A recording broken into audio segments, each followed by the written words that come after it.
Madame, Monsieur, bonsoir et merci d'être sur votre Web TV généraliste La Matrix. Nous avons le plaisir de recevoir pour ce numéro 2 de l'émission Regard croisé Marcel Libama, député de la Transition, et Kurt Maeba, analyste politique. Monsieur Libama, Monsieur Maeba, bonsoir.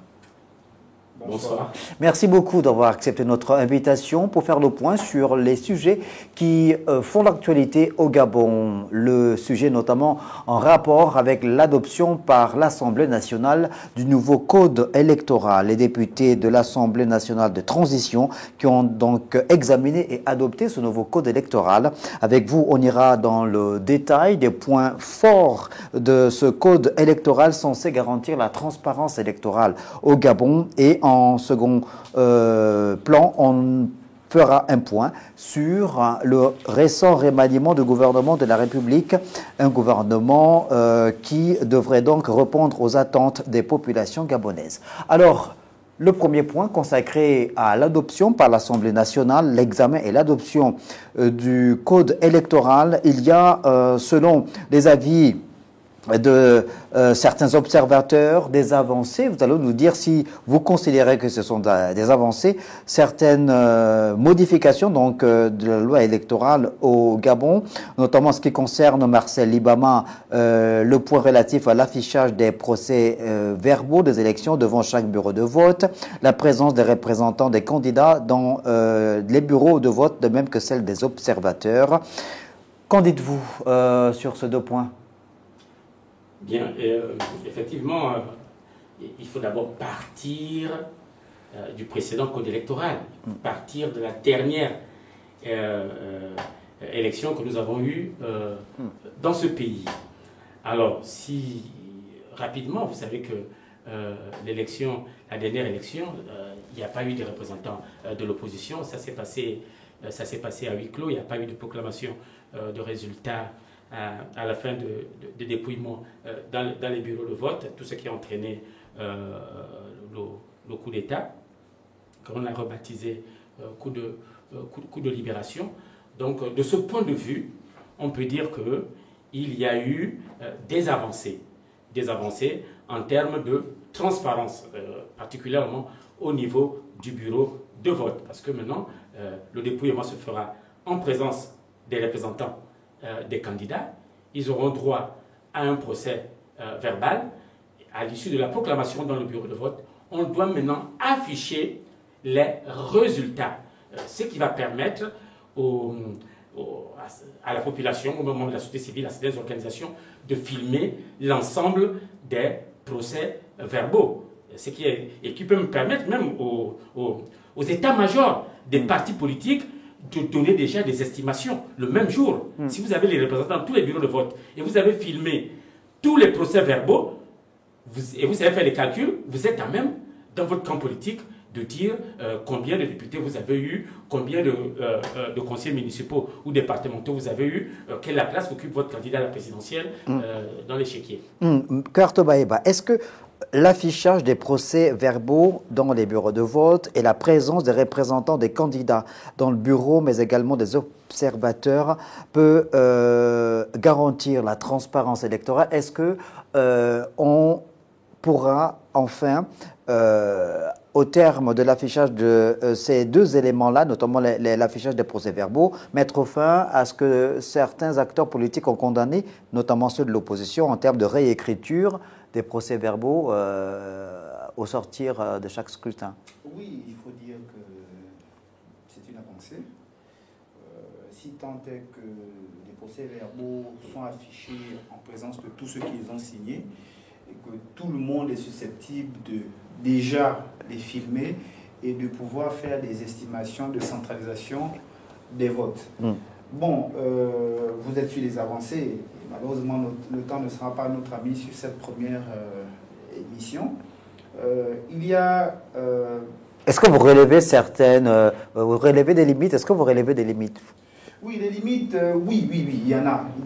À la loi électorale ou au code électoral, il y en a plusieurs. Mais bon, il faut d'abord choisir le référentiel sur lequel on part.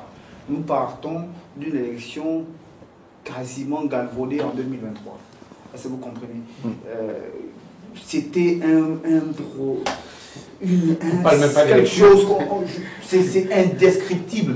On a parlé de bulletins uniques, il y en a qui étaient dans des partis.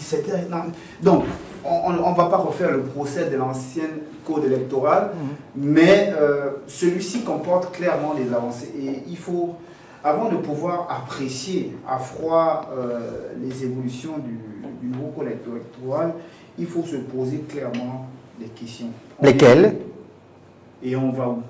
Nous venons de 56 ans d'un pouvoir brutal et dictatorial, et nous essayons de poser les bases d'un nouveau devenir ensemble.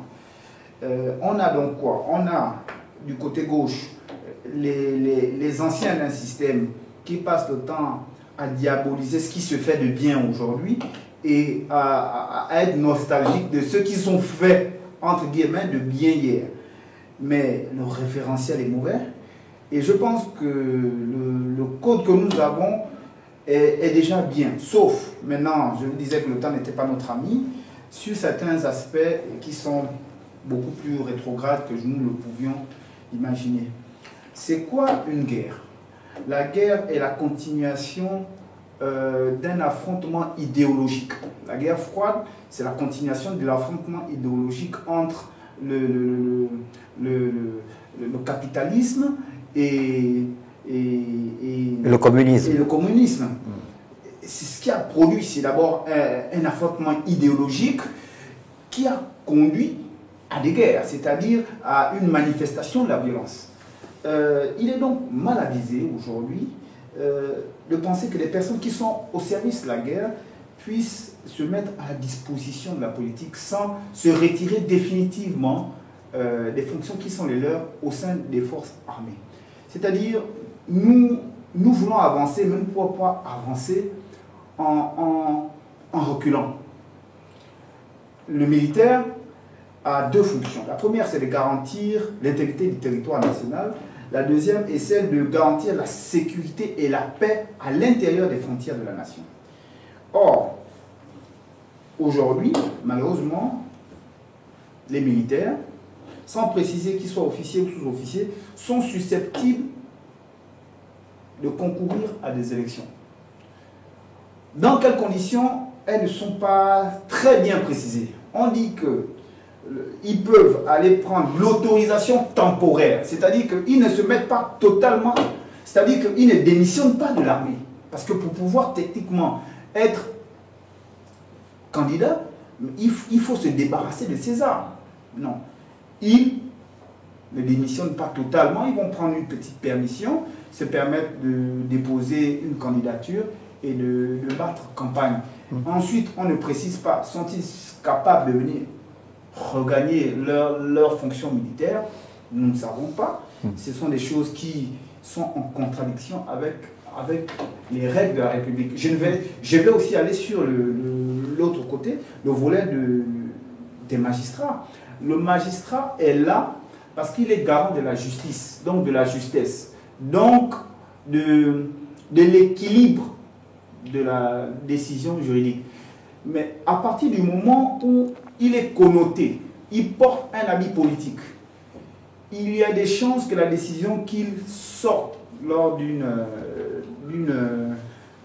affaire de justice, lors d'une audience, s'il a en face de lui quelqu'un qui porte les mêmes habits politiques que lui et quelqu'un qui n'a pas ces habits politiques, force est de penser qu'il aura tendance à vouloir donner une décision qui se rapproche de ses intérêts politiques. Marcel Libama, il y a donc ces avancées constatées dans le cadre de la transparence électorale, mais est-ce que le point relatif à l'ouverture qui est faite et qui permettrait désormais aux magistrats, aux comptables publics, aux agents de forces de défense et de sécurité de prendre part à des scrutins électoraux est un bon qualitatif? Bon, vous savez, il y a d'abord la question de la transparence. Hein? Cette question, moi, pour toi, il faut plutôt la rapporter plus à l'éthique, à la déontologie. Ça pose problème. Mais au niveau de la transparence électorale, ça ne pose pas problème, de mon point de vue. C'est-à-dire que si on a un scrutin juste, là où on compte les voix, si Maëva qui est là a 50 voix, il a 50 voix, si moi j'ai 35 voix, j'ai 35 voix, je crois que c'est à ce niveau-là qu'il faut se battre. Moi je suis un syndicaliste. Nous sommes là un peu dans le cadre d'une négociation avec les militaires. On ne va pas tout avoir. Moi je suis un syndicaliste, vous n'allez la négocier toujours gagnant-gagnant. Qu'est-ce que nous gagnons là-dedans? Nous gagnons quand même un niveau de transparence plus élevé. Les militaires, qu'est-ce qu'ils gagnent là-dedans? Ils gagnent quelque chose ce que nous sommes en train de relever, qu'ils peuvent être candidats à des élections et lorsqu'ils sont battus, ils peuvent revenir. Moi, je ne suis pas d'accord avec cela. Mais moi, en tant que candidat, quand j'aurai mes voix, je pourrai passer à cette élection. Je suis d'accord pour cela. Parce que le véritable problème, s'il est là, il faut dire aux Gabonaises et aux Gabonais que ce code électoral ne va pas empêcher la corruption, ne va pas empêcher la fraude électorale. Parce que les hommes resteront toujours, c'est toujours les hommes qui vont animer ces bureaux de vote. Parce qu'on a mis la transparence, il faut les représentants, il faut les procès-verbaux, il faut filmer. Mais on s'est confronté dans le passé au niveau de l'opposition. J'étais quand même l'un des coordinateurs de la dernière campagne dans le Haut-Ogooué. Il est arrivé certaines localités de la province du Haut-Ogooué. Nous sommes incapables de produire un représentant dans le bureau de vote. Hein? À partir de là, qu'est-ce qui se passe? Le Parti démocratique gabonais, plus structuré, mieux financé, plus à même à la fraude, plus organisé, te donne les résultats, c'est-à-dire que ceux qui représentent l'opposition sont les mêmes qui représentent la majorité. Et les deux peuvent, de manière consensuelle, produire des résultats qui ne souffrent d'aucune contestation. Donc, ça cause des problèmes.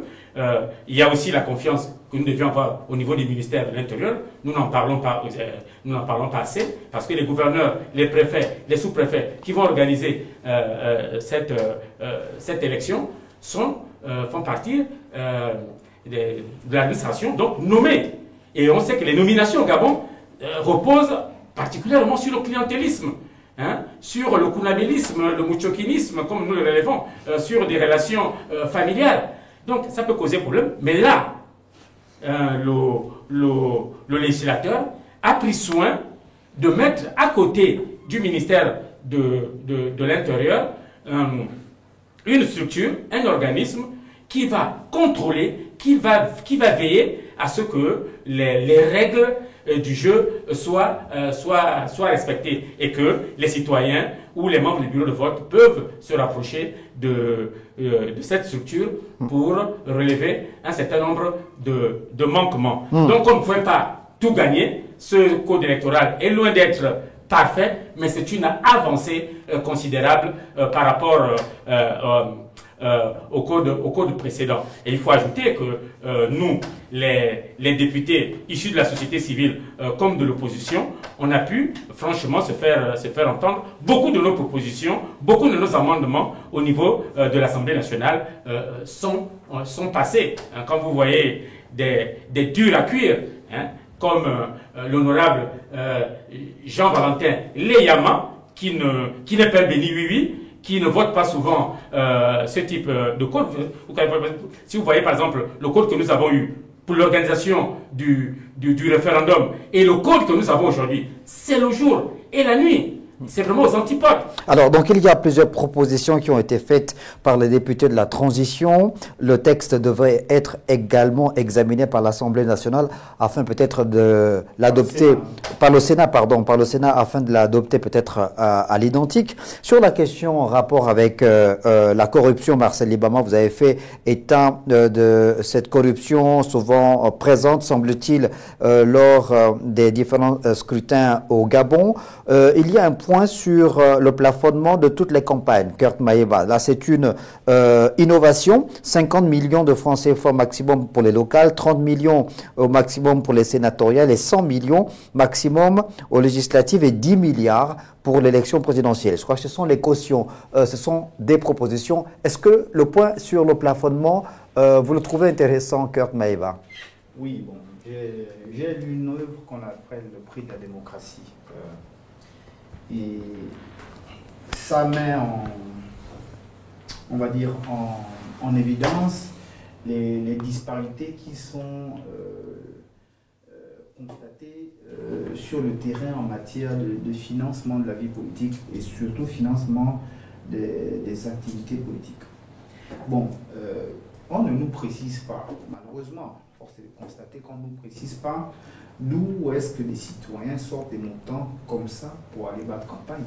Parce qu'il serait bien aussi de dire, ok, on plafonne, mais moi je serais d'accord avec le fait qu'on audite aussi les fonds en question. Il ne suffit pas d'avoir été ministre pour justifier de 100 millions de francs CFA. Il ne suffit pas d'avoir été député pour justifier de 50 millions de francs CFA. Il ne suffit pas d'avoir été sénateur pour justifier de 50 millions de francs CFA. Pour garantir l'accès équitable, il aurait été mieux que les financements soient centralisés par les formations politiques et soient apportés par les formations politiques.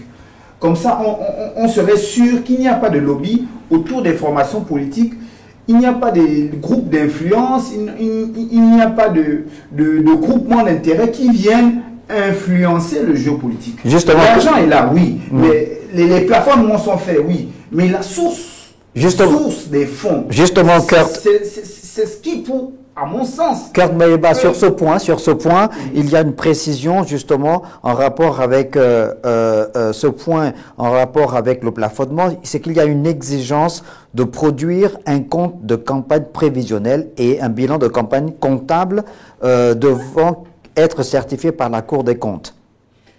Il y a également... Présenter des comptes, oui. Ce n'est pas demander l'origine des fonds. Moi, je suis sur autre chose. Nous sommes dans un pays où plusieurs forces sont en présence. Est-ce que vous comprenez? Il y a des forces qui sont extérieures aux frontières de ce pays. Disons-nous les vérités. Les questions de renseignement font comprendre clairement que, par exemple, le Congo-Brazzaville influe sur la politique. La Guinée équatoriale a des velléités d'influence sur la politique nationale. Et donc des velléités de financement de campagne.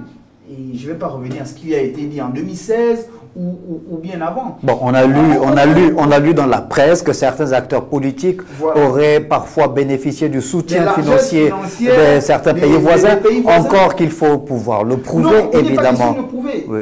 Pour éviter qu'il y ait des influences néfastes sur le jeu politique national, il serait bien de plafonner. Mais avant de plafonner, que l'origine des fonds soit clairement déterminée. Tel est commerçant. Il a fait son commerce, il paye tant de taxes chaque année et il a sorti pour cette élection 20 millions. C'est clair pour tout le monde. Tel est haut fonctionnaire de l'État. Il s'est mis à la disposition pour une élection et a produit tant de francs CFA, 40, 30, 50 millions pour être candidat. Mais bon, je suis un peu embarrassé parce que ça ressemble un peu à quelque chose de mal préparé. Marcel Libama, parce que l'argent oui. en politique, pour financer des formations politiques, pour financer des candidatures politiques, l'argent provient des partis politiques. Marcel si Libama. on ne maîtrise pas le financement des partis politiques, il est difficile de pouvoir apporter des plafonnements. Marcel Libama, sur ce point relatif au plafonnement. Il faut plafonner les dépenses de campagne pour éviter la corruption, pour éviter l'intervention des agents étrangers. Je vous donne un exemple. Le Gabon est un scandale géologique, hein, plein de minéraux, d'uranium et autres. Imaginez que un magnat de la pègre russe finance un candidat à la présidentielle et qu'il gagne l'élection et que demain matin, il va accorder à cet entrepreneur le marché de l'or. C'est le cas aux États-Unis. Ça cause problème.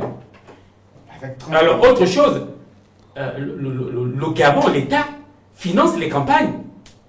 Il y a un soutien financier que l'État apporte aux partis politiques lors des élections.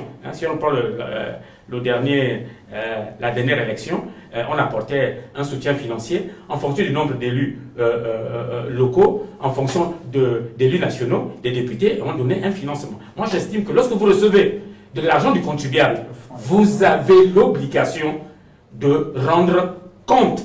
Donc, ce plafonnement des campagnes est une très bonne chose. Nous devons nous en féliciter. Parce que ceux qui font la politique chez nous, vous allez vous rendre compte que les gens, l'administration qui est censée être neutre, vous allez vous rendre compte que lors des élections, un directeur général des impôts, de la douane, je ne sais pas de quelle régie financière, va faire la campagne. Alors il peut être tenté de détourner les sous pour aller faire campagne. Donc il faut quand même plafonner pour essayer de réguler le jeu, pour permettre aux petits candidats aussi d'avoir leur place dans le jeu démocratique. Et là aussi, la Cour constitutionnelle, pardon, pas la Cour constitutionnelle, la Cour des comptes va jouer ce rôle-là. Il faut maintenant enregistrer toutes les dépenses des campagnes. Et ça participe aussi à la lutte contre la corruption. Regarde le dernier référendum. On distribuait l'argent à l'entrée de certains centres de vote. Qui distribue l'argent? Qui distribue l'argent? Mais toujours les mêmes. Sur mon regard, vous étiez à Franceville. Vous avez vu ce qui s'est passé devant le centre de formation Fidèle Antoine. Vous avez vu à l'école de Matébélé. La villa qui était juste à poser. On distribuait de l'argent au vu et au su de tous. Donc, ce code électoral aussi participe à la lutte contre la corruption politique qui a élu domicile dans notre pays. Je peux même, vous voyez par exemple que là, nous avons ici, sur le plan financier, vous allez voir que au niveau du FMI, on est bloqué. Au niveau de la BAD, on nous a coupé, on nous a fermé le robinet. Et quand les Gabonais voient tout cet argent qu'on a distribué, qu'est-ce qu'ils peuvent se dire? Ils peuvent se dire que voilà, on a pris l'argent, on a dilapidé, au lieu de payer la dette que nous avons, on a préféré corrompre les citoyens. Parce que l'argent là revient de quelque part. Et je suis convaincu que les caisses d'État ne sont pas loin.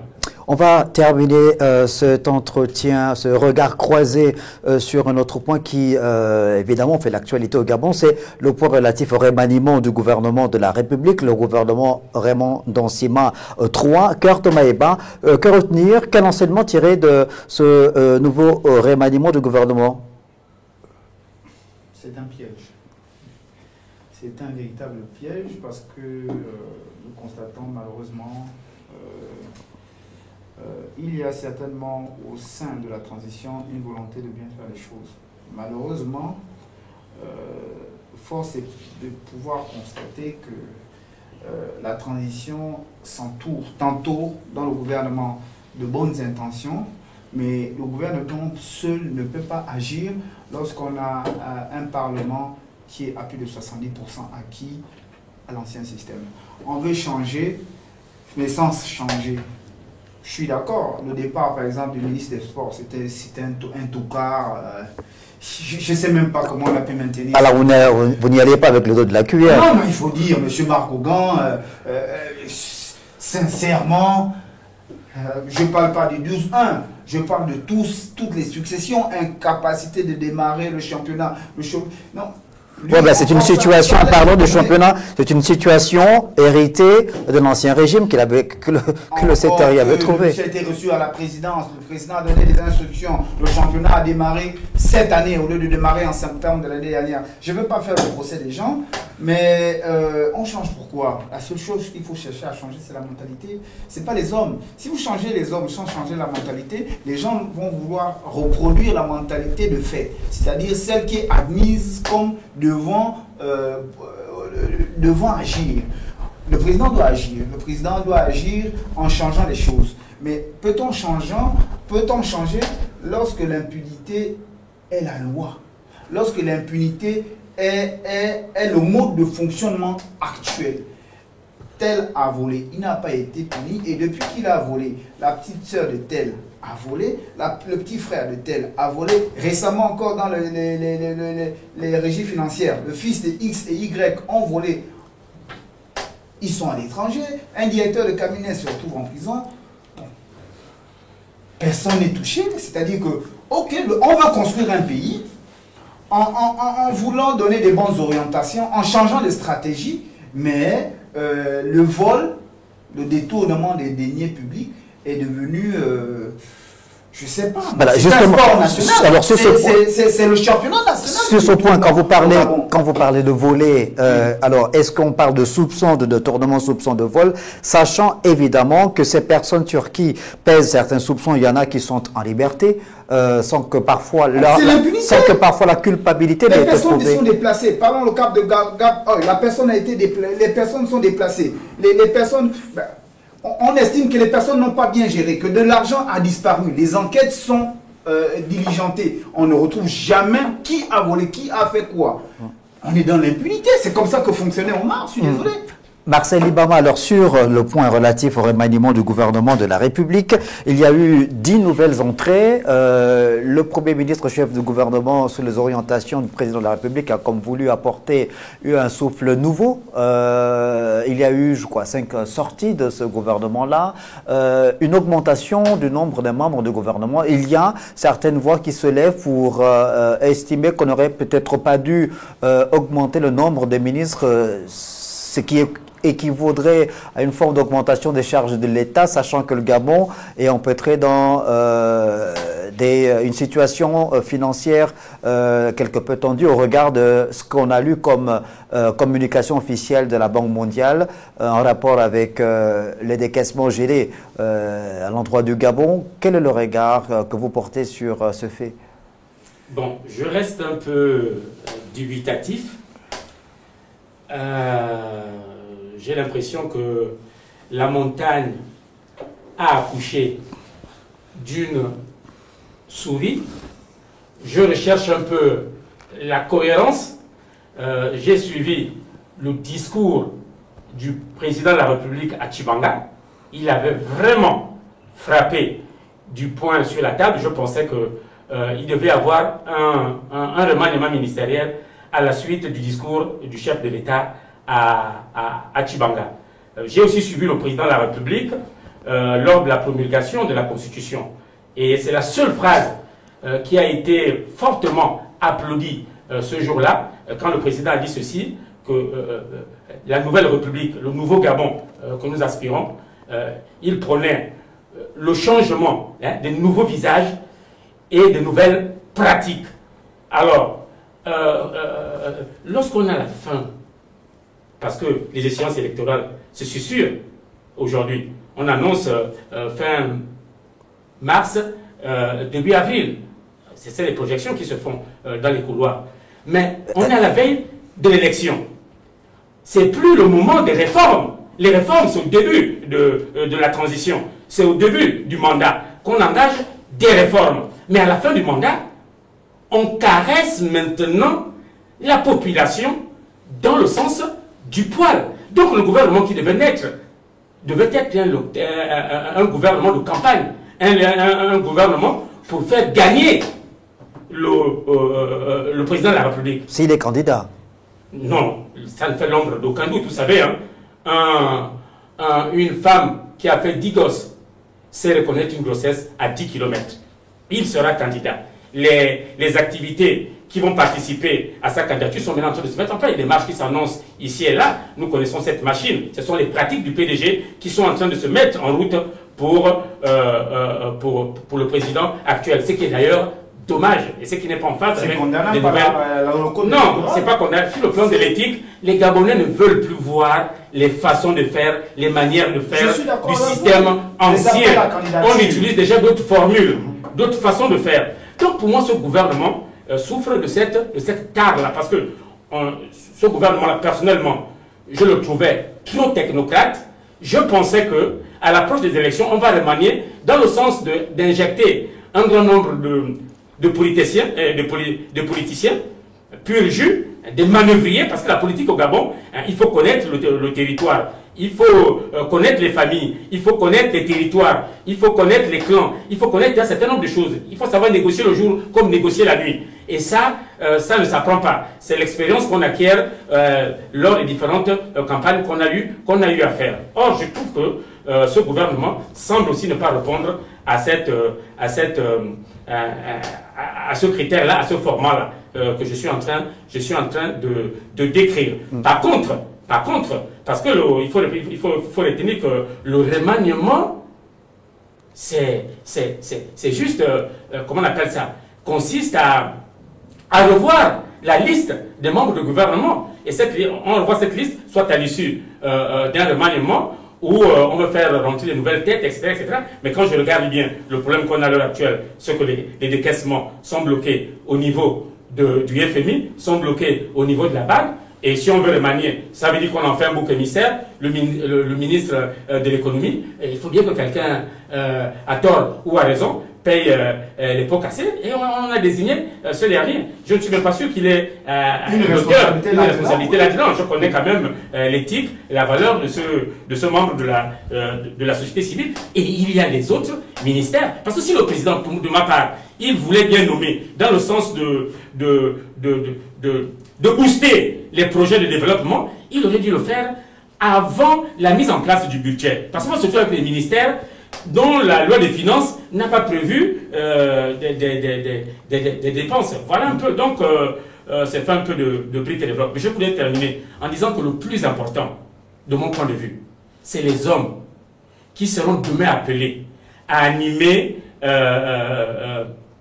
ces commissions électorales, animer ces bureaux de vote. On a vu dans le passé les Abogué, les Kerabogué, les Bonda, il y avait les textes. Mais les hommes qu'on avait désignés ont montré qu'on ne voulait pas de la démocratie. On voulait autre chose. Parce qu'on avait retrouvé les membres du Parti démocratique amenés du bureau politique et autres, et du comité central du PDG qui se retrouvent là. Gageons qu'il y aura des appels d'offres, il y aura des cabinets qui vont décortiquer les candidatures et désigner les hommes en charge de contrôler, de veiller sur le processus électoral au Gabon. Parce que le code électoral seul ne suffit pas, sans les hommes de bonne foi et de qualité des compétences. Juste petite précision, nous avons assisté à une élection sous l'ère CTI et, si je puis dire, c'est une catastrophe. Ces élections étaient catastrophiques. L'ensemble de ceux qui ont géré l'élection, ça a été quasiment la même ossature que celle qui a géré l'élection de 2023. Pourquoi est-ce que le CTRI se sent obligé de recourir aux méthodes et aux personnalités du PDG pour organiser les élections? Moi, je me pose cette question. Ça, c'était un avis d'un observateur. Voilà. L'élection s'est passée. Moi, j'ai fait l'ensemble des bureaux de vote dans l'Azadier en 2023. J'ai fait l'ensemble des bureaux de vote dans l'Azadier en 2024. Tous les présidents de vote ont été reconduits. Mais si tant est qu'on a reconnu que l'élection de 2023 n'était pas bonne, pourquoi ramener pour le référendum l'ensemble des personnes qui ont fait l'élection de 2023? Et ça risque de se répéter pour cette élection, si on n'y prend pas garde. Merci. La commission ne contrôle pas tout ce qui va se passer. Merci beaucoup. Merci Kurt Maeba. Merci à vous, Marcel Libama, d'être passé sur le plateau de l'émission Regard Croisé. On aura le plaisir de vous retrouver prochainement pour décrypter l'actualité qui prévaut dans notre pays, le Gabon. Merci. Bonne suite des programmes sur votre web TV généraliste, La Matrix.